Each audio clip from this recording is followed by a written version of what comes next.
আধুনিক সময়েও মিশরের ওল্ড কায়রোতে এখনও টিকে আছে তামা শিল্পের কারখানা। তামার প্লেটে প্রাচীন পদ্ধতিতে নিজ হাতে খোদাই করেন নাজি কামাল মোহাম্মদের মতো শিল্পীরা।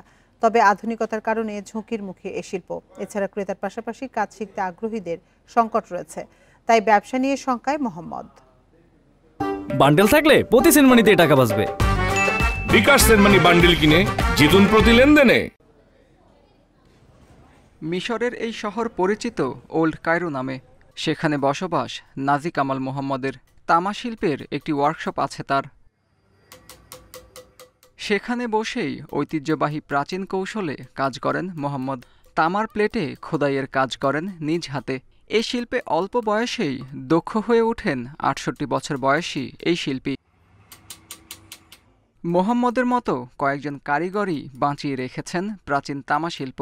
এই শিল্পে যুক্ত হয়েছে আধুনিকতার ছোঁয়া, আর সে কারণেই হাতে তৈরি পণ্যে কারো আগ্রহ নেই বলে জানান কামাল মোহাম্মদ।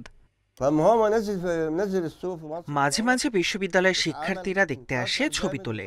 কেন এই পণ্য কেনে না জিজ্ঞেস করলে তারা বলে, এটা কিনে কি করবে। এই শিল্পের সবচেয়ে বড় অসুবিধা হচ্ছে ক্রেতার অভাব। বেচাকেনা যেন আরও বাড়ে, সেজন্য আমরা আল্লাহর কাছে প্রার্থনা করছি। তামা শিল্পের ভবিষ্যৎ প্রশ্নে অনিশ্চিত নাজি কামাল মোহাম্মদ। জানান, চাহিদার পাশাপাশি বিরল এই নৈপুণ্য শিখতে আগ্রহী মানুষেরও অভাব রয়েছে। কারণ হিসেবে কাজ শেখার সময় ও পারিশ্রমিক কম বলে মনে করেন তিনি। এই শিল্পের কোনো ভবিষ্যৎ নেই। আমি ২০ বছর ধরে তামা শিল্প নিয়ে কাজ করছি। এর মধ্যে কেউ এসে এই কাজ শেখার জন্য আগ্রহ দেখায়নি। আপনি তো জোর করে কাউকে শেখাতে পারবেন না। তামা শিল্প রক্ষায় সাধারণ মানুষের পাশাপাশি সরকারের সহযোগিতাও চান মিশরীয় এই শিল্পী। আত্মজুর রহমান, ইন্ডিপেন্ডেন্ট নিউজ।